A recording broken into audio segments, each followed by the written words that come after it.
Coming up, a steamy summer romance by the lake. A teenager gets obsessed with a little detail in a famous painting. Plus our distraction of the week. I'm Mel. I'm Dave. This is the Library of Lost Time. I'm going to take you on a little journey into my past. Okay. In 1980, a YA book called Love is Like Peanuts by Betty Bates was published. At the time, I loved that book. I think if it came out now, it would probably be canceled and review bombed. Doesn't hold up, huh? It doesn't hold up. Yeah. In the story, a 14-year-old girl named Marianne accepts a summer job as a babysitter for a young girl with developmental disabilities. They are not referred to as developmental disabilities in the book. Right. Her name is Katsy. She is sweet and funny, and after initially being uncomfortable, Marianne grows to love her. Katsy's 18-year-old brother, Toby, is at home on break from prep school. And before you can say summer romance, the 14-year-old babysitter, Marianne, and 18-year-old Toby are hot and heavy. This does sound problematic for a few reasons. She is very curious about things like making out. Yeah. And Toby is responsible and puts on the brakes. Yeah. And she is like kind of mad because she's a 14-year-old girl who's very curious. Yeah. Okay. 2 things in this book made a permanent impression on my hippocampus. Isn't that weird how some things just stick? Yes. They just get in there and they're there forever. And what I'm about to tell you stuck is like, why that thing? Right. It's always that, though. Yeah. You know, it's never, I remember the first 15 presidents of the United States. It's always what's a good example? Tangy sauce on a sandwich, which is what I'm about to tell you. For instance? Yeah. Okay. So here we go. Okay. It's the 4th of July. They're going to a parade. They have a cooler full of drinks and sandwiches. Yep. There is a 1-sentence description of the sandwich. I have never forgotten it. Okay. This book is on Internet Archive, and I searched for a phrase and found the sentence. Wow. Nice. From 1980. Yeah. Okay, here it is. This is the description. They're about 2 inches thick with tons of roast beef and lettuce and some kind of tangy sauce. That was it? That's it. The tangy sauce just hit your brain and was like, Why? What would that be like? Yeah, I guess. Okay. All right. I mean, I can't remember my friends' birthdays. I'm curious where this is all going. Yeah, hang in with me. Okay. Okay.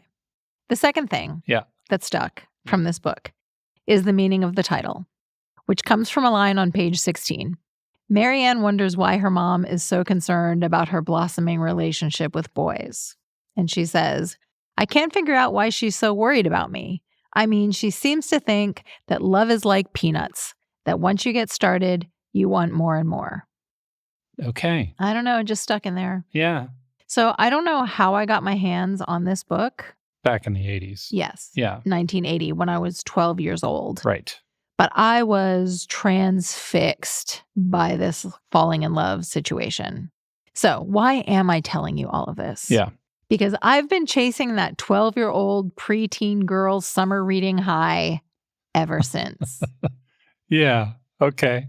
And how's that going? Well, I'm glad you asked, because this week a book came out that just might fill that particular niche for adults. Okay. I don't usually talk about romances on this show, but this one sounds like a good one. All right. It's called One Golden Summer by Carly Fortune. I read the sample, and it seems like a grown-up version of sun-filled boat rides on the lake, gazing into each other's eyes kind of romance. All right. This is the kind of book that inspires you to make a pitcher of iced tea, park your butt under a tree or in front of a fan, and read until you're done. Nice. Here's the setup. The heroine is a photographer named Alice. She's an adult now. But when she was 17, she spent one magical summer at her nan's cottage on a lake. When her grandmother falls and breaks her hip, the adult Alice returns for another summer to cheer up her nan and to rekindle her own creative spark. She's feeling a little dull. Yeah. When she meets Charlie, handsome, charming, green-eyed Charlie, her grandmother jumps into matchmaker mode. But Alice and Charlie are committed to being only friends with benefits. Or are they? I swear to the rhythm, oh so smooth. The setting is Barry's Bay. That's a real lakeside town in rural Ontario, Canada. And the author, Carly Fortune, set a previous book there called Every Summer After. That one has the tagline, 6 summers to fall in love, 1 moment to fall apart, a weekend to get it right. I mean, it's not talking to me, but It's not for you. This story is told over 6 summers in the past and 1 weekend in the present. Yeah. It has 4 stars on Goodreads after, are you ready for a big number? Okay. 673,189 reviews. That's a lot of reviews. 4 stars. Yeah. The new book, One Golden Summer, was named a most anticipated book of 2025 by The Today Show, E! News, BuzzFeed, and Us Weekly. All right. So this could be fun if you're looking for a super summer romance vibe that might also give you some nostalgia.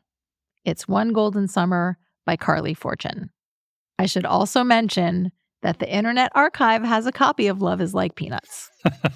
I am simultaneously tempted and scared to read it. Yeah. But if anyone out there is curious, the internet has got your back. I'll put the link in show notes, along with a link to an excerpt from One Golden Summer. Frederick Bachman has a new book.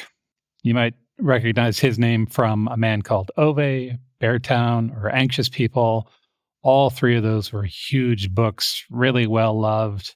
Speaking of Goodreads, A Man Called Ove has over 1 million ratings. I suspect that for a bunch of people, all I need to say here is Fred McBachman has a new book. Right. But for everybody else, the book is called My Friends. It starts with a teenage girl named Louisa. She's kind of brilliant, kind of messy, best kind of complicated teenage girl. One day she spots something odd in a famous painting. In the far corner, out on a tiny pier in the painting, there are 3 shadowy figures. They're just barely visible, and Louisa cannot stop thinking about them. That's a cool setup. Yeah. So who are these people, and why are they there, and what's their story?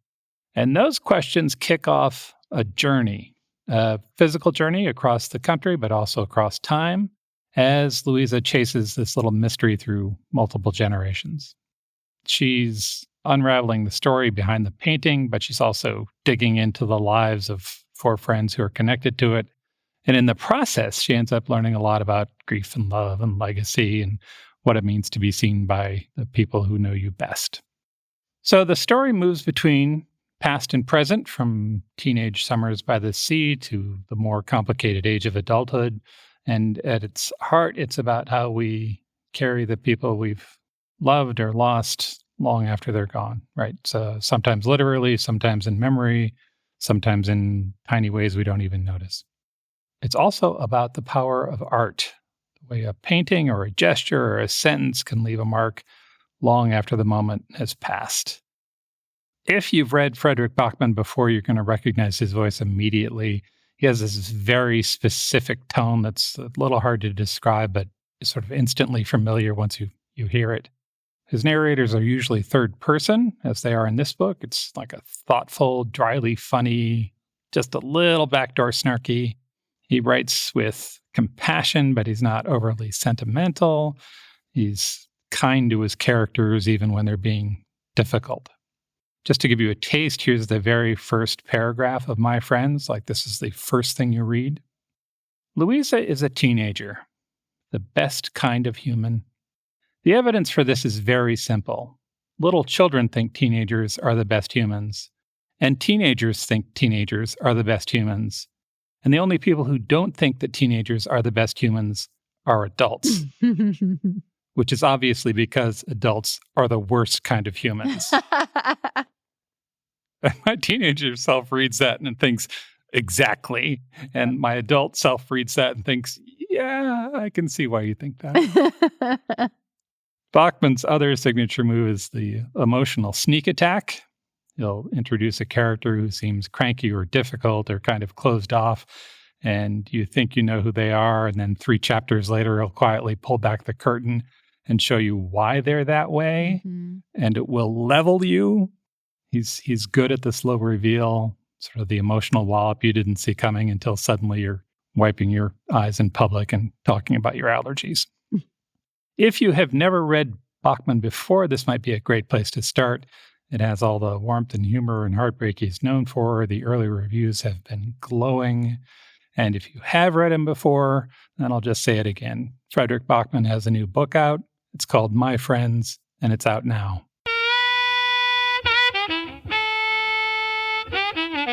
And now our distraction of the week.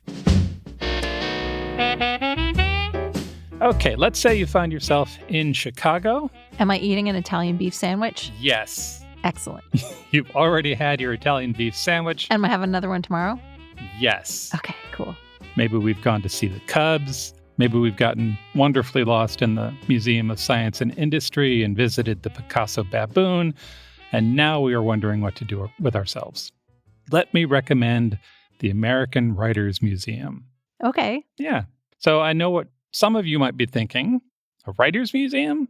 Don't we just call those libraries?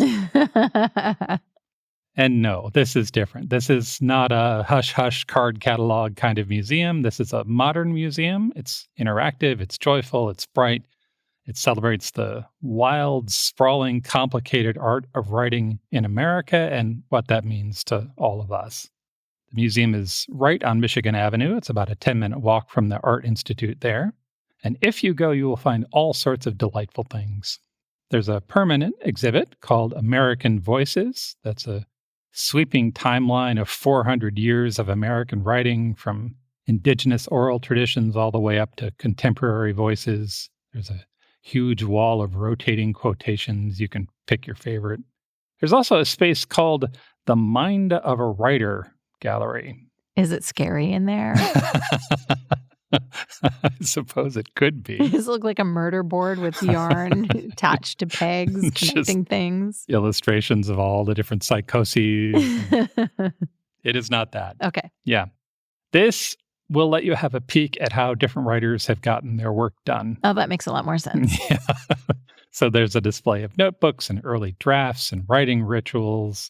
I love that stuff. Yes. You can sit down at a vintage typewriter and bang out your next draft, or just look like a tortured genius. It's your call. But the thing that initially caught my eye was a special exhibit that's running through November, and it's called Level Up, Writers and Gamers. Level Up explores the intersection of storytelling and gaming. Cool. Yeah.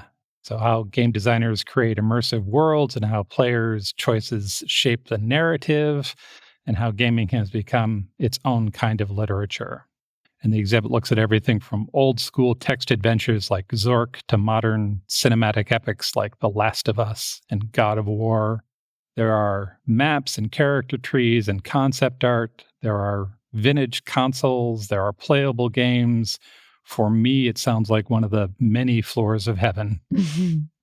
I also love the bridge between high and low culture, or really just between different kinds of storytelling. I am firmly in the games are art camp, and it's exciting to see a literary museum making space for the writers behind these games, giving them the same love and respect we give novelists and poets.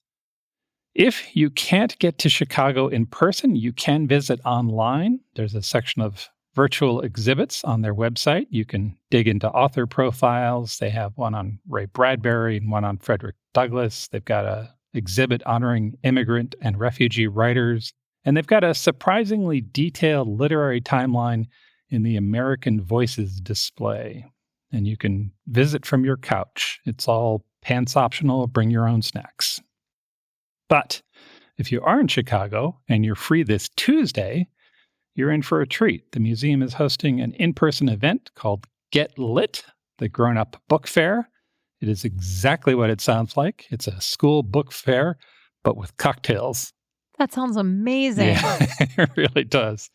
There will be wine, there will be tote bags, there'll be passionate discussions about backlist titles and beautiful cover design. You can browse new releases and meet your new favorite indie bookseller and bask in the glorious, I wasn't going to buy anything and now I have 4 books in a bookmark vibe. It's fun, it's literary, it's community. If you can, absolutely check it out. But to some, Whether you are a lifelong bookworm or a video game lover or a curious traveler or just somebody who likes being around smart people doing cool things with words, the American Writers Museum is waiting for you. Put it on your map. I think you're going to love it. Visit strongsenseofplace.com/library for more on the books we talked about today and details about exhibits at the American Writers Museum. Thanks for joining us in the Library of Lost Time. Remember to visit your local library and your independent bookstore to lose some time yourself. Stay curious. We'll talk to you soon.